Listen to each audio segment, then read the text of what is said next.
سوال: قرآن مجید سے معلوم ہوتا ہے کہ جب ہم نماز کی تیاری کریں تو ہمیں وضو کرنا چاہیے۔ اس کا مطلب یہ ہے کہ ہر نماز کے لیے از سر نو وضو کرنا ضروری ہے۔ نماز پڑھ لینے کے بعد وضو کی میعاد ختم ہو جاتی ہے اور دوسری نماز کے لیے بہرحال الگ وضو کرنا لازمی ہے۔ پھر یہ سمجھ میں نہیں آ سکا کہ لوگ ایک ایک وضو سے کئی کئی نمازیں کیوں پڑھتے ہیں۔ اسی طرح قرآن مجید میں وضو کے جو ارکان بیان ہوئے ہیں ان میں کلی کرنے اور ناک میں پانی لینے کا ذکر نہیں ہے، اور نہ کہیں ایسے افعال و عوارض کی فہرست دی گئی ہے جن سے وضو ٹوٹتا ہے۔ اس صورت میں کلی وغیرہ کرنا اور بعض امور کو نواقض وضو قرار دینا کیا قرآنی تعلیمات کے خلاف نہیں ہے؟ صلاۃ قصر کے بارے میں بھی قرآن مجید وضاحت کرتا ہے کہ صرف پرخطر جہاد میں ہی نماز میں قصر کیا جا سکتا ہے۔ کیا عام پرامن سفر میں قصر خلاف قرآن مجید نہیں ہے؟ جواب: بلا شبہ وضو کے بارے میں قرآن مجید میں یہی حکم ہے کہ جب نماز کے لیے اٹھو تو وضو کرو، مگر نبی صلی اللہ علیہ وسلم نے ہمیں بتایا ہے کہ اس حکم کا منشا کیا ہے۔ اسی طرح قرآن مجید میں صرف منہ دھونے کا ذکر ہے، مگر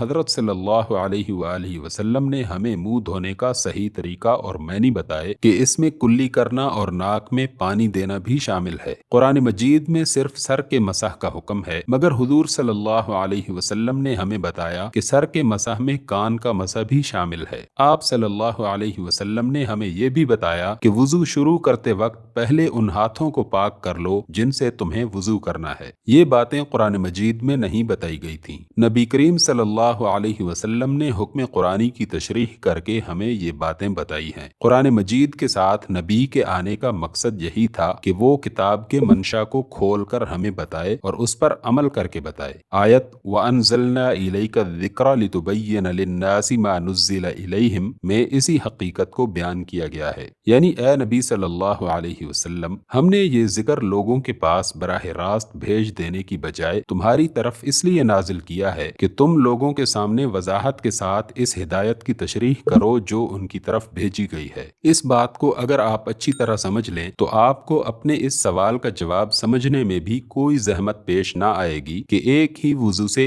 ایک سے زائد نمازیں پڑھنا کیوں جائز ہے۔ دراصل نبی صلی اللہ علیہ وسلم نے ہمیں بتایا کہ ایک وضو کی مدت قیام کس قدر ہے اور کن چیزوں سے یہ مدت ختم ہوتی ہے۔ اگر حضور صلی اللہ علیہ وسلم یہ نہ بتاتے تو ایک شخص غلطی کر سکتا تھا کہ تازہ وضو کے بعد پیشاب کر لیتا یا کسی دوسرے ناقص وضو فعل کا صدور اس سے ہو جاتا اور وہ پھر بھی نماز کے لیے کھڑا ہو جاتا، یا مثلاً دوران نماز ریح خارج ہو جانے کے باوجود نماز پڑھ ڈالتا۔ قرآن مجید میں صرف یہ بتایا گیا ہے کہ نماز کے لیے باوضو ہونا ضروری ہے، یہ نہیں بتایا گیا کہ وضو کب تک باقی رہتا ہے اور کن چیزوں سے ساقط ہو جاتا ہے۔ کوئی شخص بطور خود یہ نہیں سمجھ سکتا تھا کہ ابھی ابھی جس شخص نے وضو کیا ہے ریح خارج ہونے سے اس کے وضو میں کیا قباحت واقع ہو جاتی ہے۔ اب جبکہ حضور صلی اللہ علیہ وسلم نے واضح طور پر یہ بتا دیا کہ وضو کو ساقط کرنے والے اسباب کیا ہیں، تو اس سے خود بخود یہ بات نکل آتی ہے کہ جب تک ان اسباب میں سے کوئی سبب رونما نہ ہو وضو باقی رہے گا، خواہ اس پر کتنے ہی گھنٹے گزر جائیں، اور جب ان میں سے کوئی سبب رونما ہو جائے تو وضو باقی نہیں رہے گا، خواہ آدمی نے ابھی ابھی تازہ وضو کیا ہو اور اس کے اعضاء بھی پوری طرح خشک نہ ہوئے ہوں۔ اگر ہم آپ کے اس استدلال کو مان لیں کہ قرآن مجید میں چونکہ حکم ان الفاظ میں آیا ہے کہ جب تم نماز کے لیے اٹھو تو وضو کرو، اس لیے ہر نماز کے لیے تازہ وضو ضروری ہے، تو اسی طرح کا استدلال کر کے ایک شخص یہ حکم لگا سکتا ہے کہ ہر مستطیع یعنی استطاعت رکھنے والے مسلمان کو ازروئے قرآن مجید ہر سال حج کرنا چاہیے، اور یہ بھی دعویٰ کر سکتا ہے کہ عمر بھر میں ایک دفعہ زکوٰۃ دے کر آدمی قرآن مجید کا حکم پورا کر دیتا ہے۔ تشریح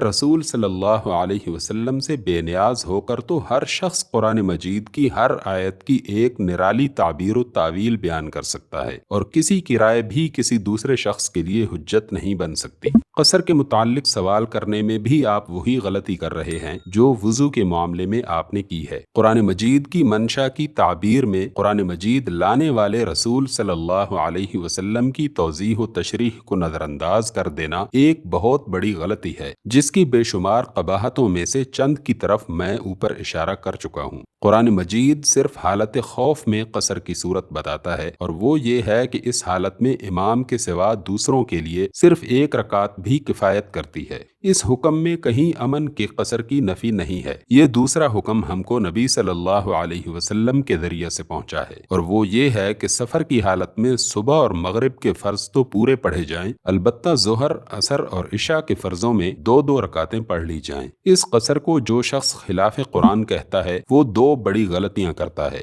ایک یہ کہ وہ کسی حکم کے قرآن مجید میں نہ ہونے اور خلاف قرآن مجید ہونے کو ایک چیز سمجھتا ہے، حالانکہ ان دونوں میں بڑا فرق ہے۔ دوسرے یہ کہ وہ نبی صلی اللہ علیہ وسلم کے واسطے کو درمیان سے ہٹا کر براہ راست قرآن مجید کو لینا چاہتا ہے، حالانکہ قرآن اس کے پاس براہ راست نہیں آیا بلکہ نبی صلی اللہ علیہ وسلم کے واسطے سے آیا ہے، اور خدا نے یہ واسطہ اسی لیے اختیار کیا ہے کہ نبی صلی اللہ علیہ وسلم اسے قرآن مجید کا منشا سمجھائیں۔ کیا وہ شخص یہ کہنا چاہتا ہے کہ خدا نے یہ واسطہ فضول اختیار کیا؟